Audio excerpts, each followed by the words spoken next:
Good morning, dear students. Today, I will see the further things in Indian polity. In the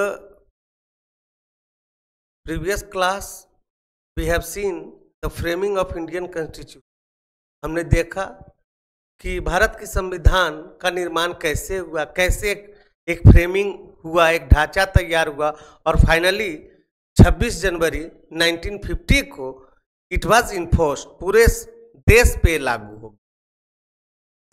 तो जब संविधान बन जाती है तो कुछ देखने वाली बात है। We have to note and point it also that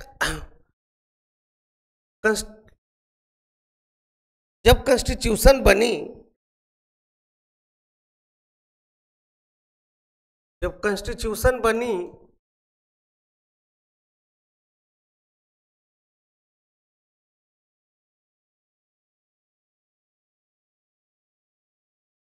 at the beginning there were 395 articles,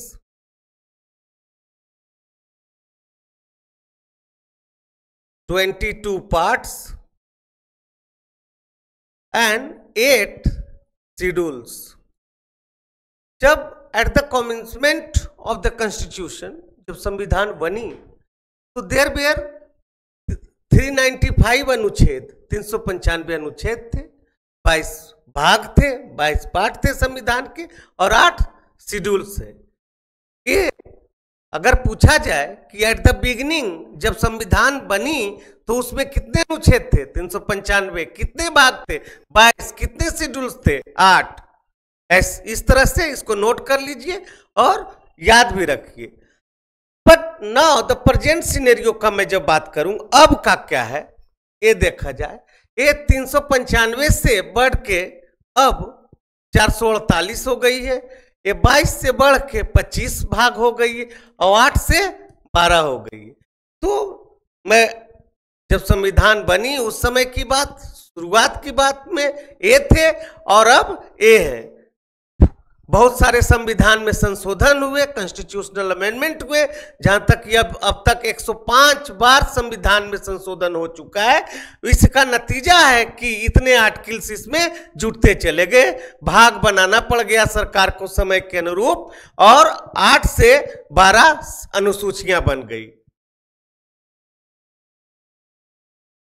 तो इसी को हम संविधान अगर मोटी तौर पे देखा जाए तो यही है, 395 आर्टिकल्स और 22 पार्ट, और इसी के अंदर जो भी प्रोविजंस हैं वही संविधान हो जाता है। It's clear to you?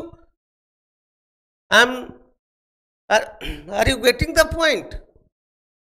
Okay, so this is the thing.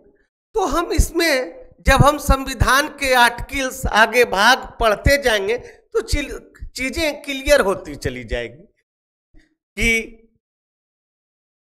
ये 448 में क्या क्या है पूरे इसमें।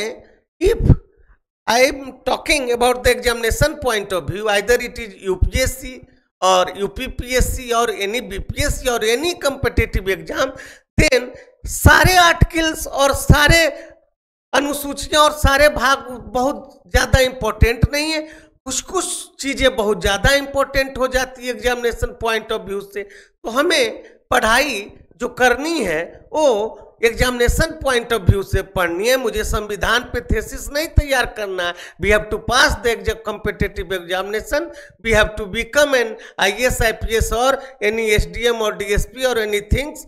ओके, तो अब बात ये आती है, तो इसी में जब हम पार्ट का बात करेंगे तो पार्ट 1 इंडियन कॉन्स्टिट्यूशन क्या है, यूनियन एंड टेरिटोरीज। पार्ट 2 में नागरिकता का बात करता है। पार्ट 3 जो बहुत इंपॉर्टेंट है, मौलिक अधिकार, फंडामेंटल राइट। वही मैं धीरे धीरे एक एक पार्ट, एक एक आर्टिकल्स और एक एक शेड्यूल्स को मैं बताऊंगा। तो आज today I am starting the part 1 of the Indian Constitution and its name is Union and it's territories, जिनमें अनुच्छेद 1 से 4 तक आते हैं। जैसे टोटल 448 अनुच्छेद है, तो उसमें एक अनुच्छेद से लेके 4 अनुच्छेद तक भाग 1 में आते हैं।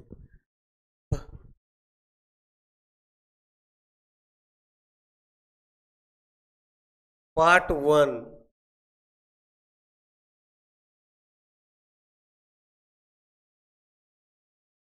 इंडियन कॉन्स्टिट्यूशन,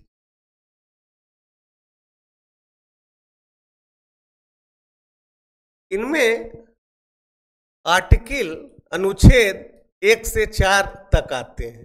नोट कर लीजिए, अगर पूछा जाए कि पार्ट 1 में आर्टिकल का क्या है तो 1 से 4 तक है। अब धीरे धीरे हम देखेंगे आर्टिकल 1, 2, 3, 4 जो कि पार्ट 1 ऑफ इंडियन कॉन्स्टिट्यूशन। और ये पार्ट 1 ऑफ इंडियन कॉन्स्टिट्यूशन का नाम संविधान में लिखा है यूनियन एंड इट्स टेरिटरी, संघ एवं उनके क्षेत्र। ठीक, ये है, नोट डाउन कर लीजिए।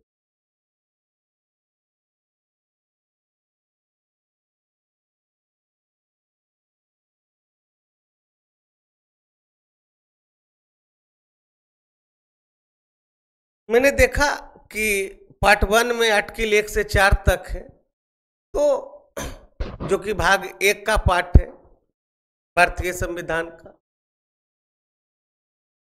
तो आखिर ये 1 से 4 क्या कहता है? We have to see that what is the provisions under article 1 to 4, 1, 2।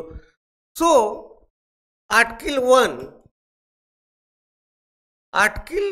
1 अनुच्छेद 1 कहता है कि India that is Bharat shall be union of state. गौर फरमाइए, इंडिया जो कि भारत है shall be union of state. तो इंडिया जो भारत है कैसा होगा? यूनियन ऑफ स्टेट होगा। सवाल आ जाए कि इंडिया पॉलिटी क्या है, तो India is A union of state.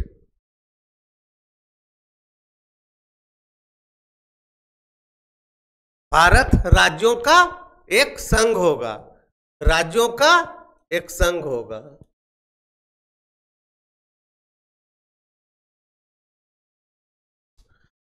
इसमें 2 चीज आती है आर्टिकल 1 में।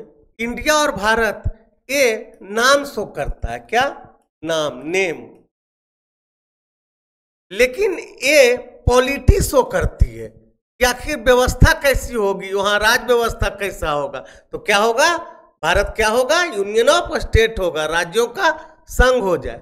सवाल आ जाए इसमें कि भारत इसके रेफरेंस में ऑप्शन में कि federation of state, federation of state, option आपको फंसाने के लिए दे कि यूनियन ऑफ स्टेट ना लिख के फेडरेशन ऑफ स्टेट लिख, लेकिन ये कंफ्यूज नहीं होना है आपको। फिर ये चीज अमेरिका पे लागू होती है, ये चीज अमेरिका पे लागू होती है, क्योंकि हमारे यहाँ क्या जो प्रोविजन है कि राज्यों का एग्जिस्टेंस अलग नहीं है, वो भारत का हिस्सा है, इंटीग्रेटेड है, जुड़ा हुआ है। लेकिन अमेरिका में क्या है कि अलग का, वहाँ राज्यों का अलग सिटीजनशिप भी है, राज्यों का अलग एस्टेब्लिशमेंट है, और इसका अलग उसके देश का अलग ए है नेशनल लेवल पे। तो ये हमारा ये फेडरेशन इंडिया में काम नहीं करता है। India is A union of state. This is article 1। अभी बहुत चर्चा में था, ये कंट्रोवर्सी में इंडिया और भारत के नाम को लेके। तो हमारे संविधान में इंडिया और भारत दोनों लिखा हुआ है, तो ऐसी कोई वहाँ एम्बिग्यूटी वाली बात नहीं है, एक्सप्लिसिटली लिखा गया है संविधान में कि Bharat, India that is Bharat. हुआ क्या था, जब संविधान सभा में बन रही थी चीजें, संविधान तैयार हो रहा था, जब देश का नाम का जब बात आया था तो कुछ लोग इंडिया को सजेस्ट किए और कुछ लोग भारत को सजेस्ट किए। सम जो ट्रेडिशनल थे लोग, they advocated for Bharat, but some advocated and suggested for modern name that is India. क्योंकि इंडिया जो नाम है वो तो हमें वेस्ट साइड से मिला है, ये विदेशी नाम था उस समय, ये दूसरे यूरोप वाले हम लोग को इंडिया कहते थे। तब यहां तक चीजें क्लियर हो गई कि ये पूरा आर्टिकल 1 ओके। अब आर्टिकल 2 का बात करते हैं। आर्टिकल 2,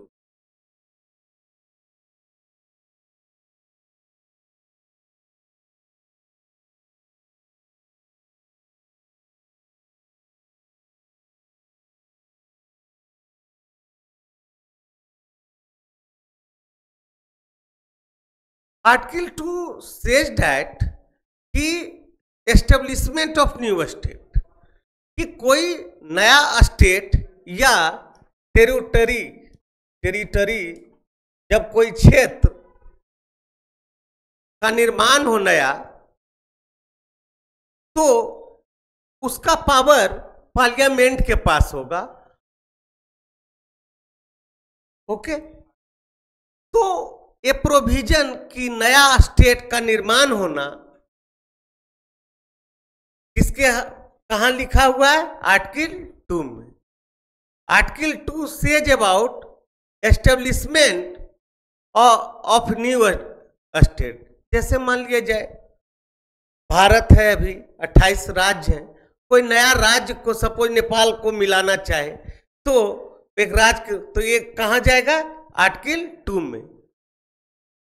तो जब एस्टेब्लिशमेंट ऑफ न्यू स्टेट और या एडमिशन, यानी या एडमिशन ऑफ न्यू स्टेट कोई, तो ये किस में जाएंगे? आर्टिकल 2 में। जब कोई नया हो, कोई नया चीज, नया क्षेत्र को जब भारत में सम्मिलित करने होंगे तो किसके तहत हो गए? आर्टिकल 2 में। और उसमें नोट कर लीजिएगा, union shall decide the name and boundary. और ये पावर किसके पास होगा? केंद्र के पास होगा, यानी पार्लियामेंट के पास होगा कि केंद्र सरकार उसको डिसाइड करेगी कि जो नया स्टेट या क्षेत्र को जो ला रहे हैं, जोड़ रहे हैं, उसका नाम क्या होगा और उसके बाउंड्री सीमा क्या होंगे। ये चीज क्लियर है।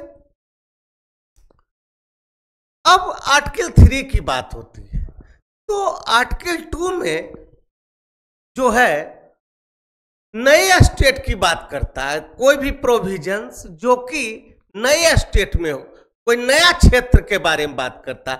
जबकि आर्टिकल 3 जो राज्य अभी है अस्तित्व में, एग्जिस्टेंस, जैसे अभी 28 राज्य हैं और यूनियन टेरिटोरीज हैं, उसके जो प्रेजेंट है उसका बात करता है। तो देखिए आर्टिकल 3 क्या है। आर्टिकल 3 ये कहता है, गौर फरमाइएगा,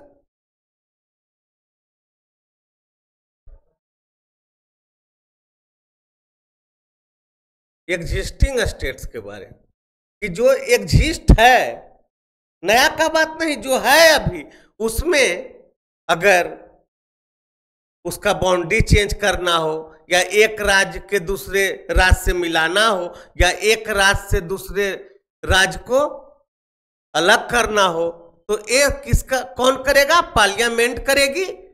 और यह पावर सिर्फ और सिर्फ पार्लियामेंट के होगे, स्टेट का यहाँ पे रोल नहीं होगा। और पार्ट एक गौर फरमाइएगा, आर्टिकल 2 और 3 में यही अंतर है। आर्टिकल 2 न्यू स्टेट के बारे में बात करता है, ठीक, न्यू स्टेट को मिलाना, जोड़ना, घटाना, लेकिन आर्टिकल 3 जो है राज्य प्रेजेंट फिलहाल एग्जिस्टेंट, उसी में तोड़ मड़ोड़ करना, जब वो प्रोविजन आर्टिकल 3 में है। और यहां भी पार्लियामेंट के पावर है, पार्लियामेंट यहां पे भी पार्लियामेंट हैज पावर, क्या क्या है, ए अल्टर द बाउंड्री, सीमा को परिवर्तित कर सकते हैं जो राज्य अभी हैं अस्तित्व में, क्या सेपरेट कर सकते हैं, सेपरेट कर सकते हैं, क्या यूनाइट कर सकते हैं, जोड़ सकते हैं दो राज्यों को, घटा सकते हैं एरिया को, स्टेट या कोई क्षेत्र को, डिमिनिश कर सकते हैं, इंक्रीज कर सकते हैं। और एक किस कौन करेंगे, पार्लियामेंट। तो हमेशा आ जाए कि पार्ट 1 में जो प्रोविजंस है उसको चेंज और उसका ऑथोरिटी किसके पास है, यूनियन गवर्नमेंट के पास, पार्लियामेंट के पास है, ये नोट कर लीजिएगा। आर्टिकल 3 एग्जिस्टिंग स्टेट्स का बात करता है, अन्य कुछ जो उसमें चेंज होना हो। खैर ये सब समझने की ज्यादा बात है, नोट करने, नोट क्या तो हर जगह है, मटेरियल मेन समझना मैटर हो जाता, नहीं तो काफी जो टर्मिनोलॉजी है ये दिक्कत करती है। जब आपका बेसिक क्लियर नहीं है, चीजों को आप समझ नहीं पा रहे हैं, तो दिक्कत यहाँ पे आती है। अब आर्टिकल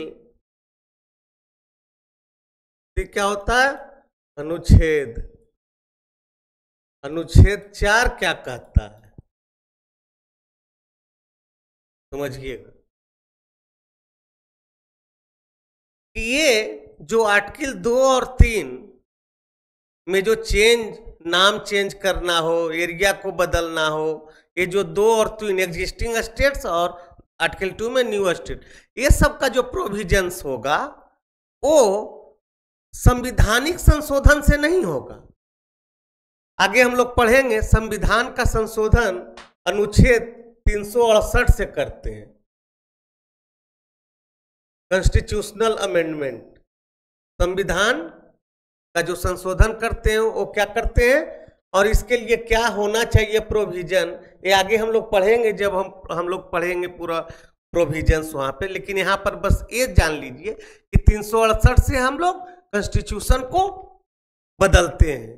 कॉन्स्टिट्यूशनल अमेंडमेंट 368 आर्टिकल से होता है। तो ये सब जो चीज होगा आर्टिकल 2 या 3 में, नाम चेंज करना, बाउंड्री चेंज करना, दूसरे क्षेत्रों को मिलाना, ये सब के लिए ये जो 368 के अंदर जो प्रावधान है, इसमें 2/3 मेजोरिटी चाहिए। जैसे पार्लियामेंट में लोकसभा राज्यसभा जो बताए थे कि कैसे बिल बनता है, तो इसमें 2/3 मेजोरिटी चाहिए, जो कि बड़ी टीडियस काम है। थोड़ा सा 1 मिनट के लिए अगर कहे तो ये जो आर्टिकल 4 एकदम साफ कहता है कि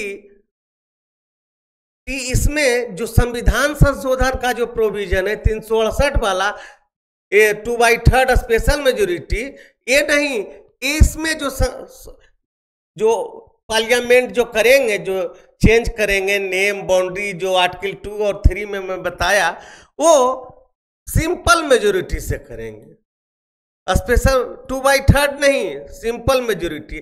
आगे हम लोग पढ़ेंगे, लेकिन फिर भी समझ जाइए, ये सिंपल मेजोरिटी मतलब होगा कि जैसे 100 लोग हैं तो 50% +1, और इसमें ये कॉन्स्टिट्यूशनल अमेंडमेंट वाला मेजोरिटी 2/3 होता है। मतलब समझ लीजिए ये कितना ज्यादा हो जाता है, सिंपल है। तो in article 4 it is said that the provisions under article 2 and 3 जो भी है, it will be done by simple majority, not by 2/3 और not by the provisions under article 360, जो 368 में जो प्रोविजंस है उसके तहत नहीं होगा। ये 2/3 है और ये सिंपल मेजोरिटी, बस half of the member present and voting ये होगा। तो इसको लिख लीजिए थोड़ा,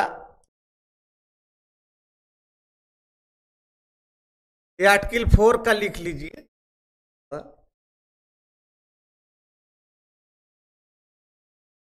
आर्टिकल 4 स्टेट्स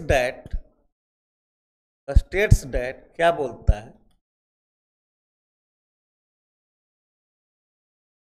कि प्रोविजंस जो हैं अंडर क्या है, प्रोविजंस अंडर 2 and 3 आर्टिकल, ये जो है वही चेंज करने वाला या घटाने, न्यू स्टेट को लाना, ये जो 2 और 3 में है, will be through simple majority. क्या है? Simple majority. नोट कर लीजिए, नॉट बाई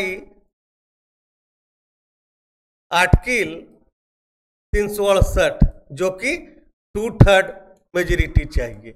इससे न इससे संविधान का संशोधन होता है। जब हम लोग कॉन्स्टिट्यूशनल अमेंडमेंट पढ़ेंगे तो ये बताएंगे उसका प्रोविजन। अभी बस इतना जान लीजिए कि ये 368 वाले से नहीं होगा। It will be done through simple majority, not by the provisions of article 368 where there is need of 2/3 majority. यानी पार्लियामेंट के पास बहुत इसके करने के लिए बहुत ज्यादा ये नहीं हो, आसानी से कर सकते हैं। अब अगर हम जब यहां बात करेंगे कि क्या राज्य सरकार के पास भी कुछ पावर है, is the state is also have some power regarding the change, तो समझ लीजिए कि पार्लियामेंट का कुछ कंडीशन में हम लोग जानते हैं कि ये सिफारिश के लिए वहां भेज सकते हैं चीजें को, लेकिन वो एक्सेप्ट करे वहां के मुख्यमंत्री या ना करे कोई फर्क नहीं पड़ता है। जैसा पार्लियामेंट समझेंगे डीम फिट कि इट्स गुड तो it will be passed. Okay, now I have seen the part 1 of the constitution. Now in part 2 and part 3 there is citizenship, and part 3 there is fundamental right, and part 4 directive principle of state policy, राज्य के नीति निर्देशक तत्व, और part 5 में union and executive हम लोग सब देखेंगे, जुडिशरी देखेंगे, आगे धीरे धीरे सब होगा। तो मैं सिटीजनशिप के बाद मैं बहुत बड़े टॉपिक में प्रवेश करूंगा, फंडामेंटल राइट्स। तो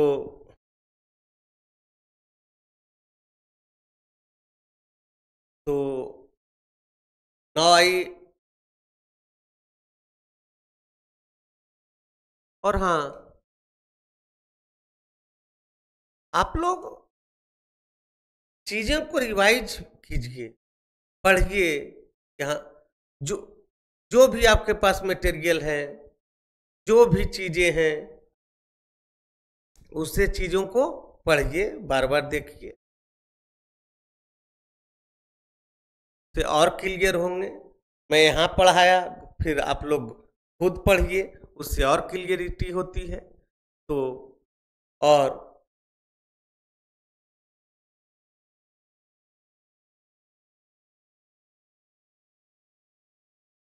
स्टेपी IAS